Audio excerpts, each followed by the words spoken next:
aujourd'hui encore, je suis absolument ébouriffé, étonné, surpris d'avoir été dans cette affaire, dans cette garde à vue, puisque à la sortie des 36 heures, je suis incapable de vous donner la moitié d'un grief qui m'aura été fait. Je dis bien la moitié, je pourrais même dire le 8e d'un grief qui m'aura été fait. Ni le transfert de Samir Nasri, dont j'aurai l'occasion de toute façon de parler et de reparler définitivement, ni le transfert de Drogba, puisque là aussi il paraît que cela a été dit, ni de rien du tout.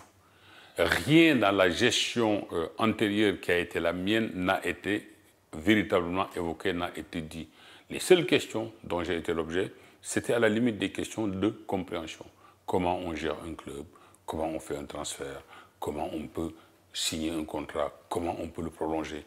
Les policiers qui étaient chargés de m'interroger, je sentais dans leur attitude, dans leurs propos, vraiment, chez eux, qu'ils avaient la conviction de ne pas pouvoir tirer quoi que ce soit de moi parce qu'il n'y avait absolument rien à tirer.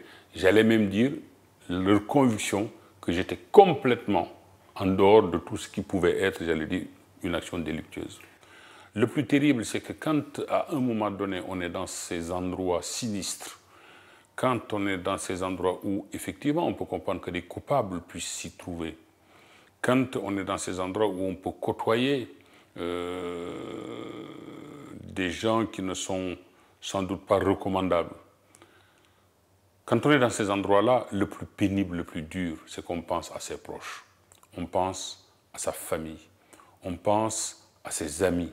Et dans mon cas, je pense à cette jeunesse issue d'une certaine communauté et qui m'a toujours vu de loin un peu comme une espèce d'exemple, de modèle. Cette jeunesse qu'on essaie aujourd'hui d'éduquer, qu'on essaie de détourner de certains extrémismes et qui, en voyant ce genre de choses, en voyant peut-être leur modèle être pris dans la nasse de la justice, pensent-ils, ces jeunes qui se disent, mais finalement, c'est où l'exemplarité? Ça, c'est ce qui fait le plus mal. Ce qui est gênant dans cette affaire-là, c'est que tout renvoie toujours à Marseille quand on parle de football. Et je suis convaincu que les choses qu'on peut reprocher parfois à Marseille, aux Marseillais, il n'est pas difficile de le reprocher de la même manière aux autres clubs et dans d'autres villes. Alors, l'amalgame, ce n'est pas du tout mon souci. La seule chose que j'ai dit, c'est que ce genre de choses, si vous voulez, peuvent effectivement détruire une réputation. Ce genre de choses peuvent amener les esprits chagrins, puisqu'il y en a toujours. Il y a toujours des gens...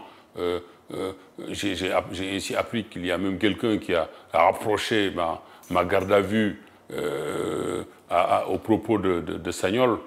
C'est vrai que quand j'entends ces choses-là, je me dis oui, que dans cette affaire-là, oui, la justice s'est manquée.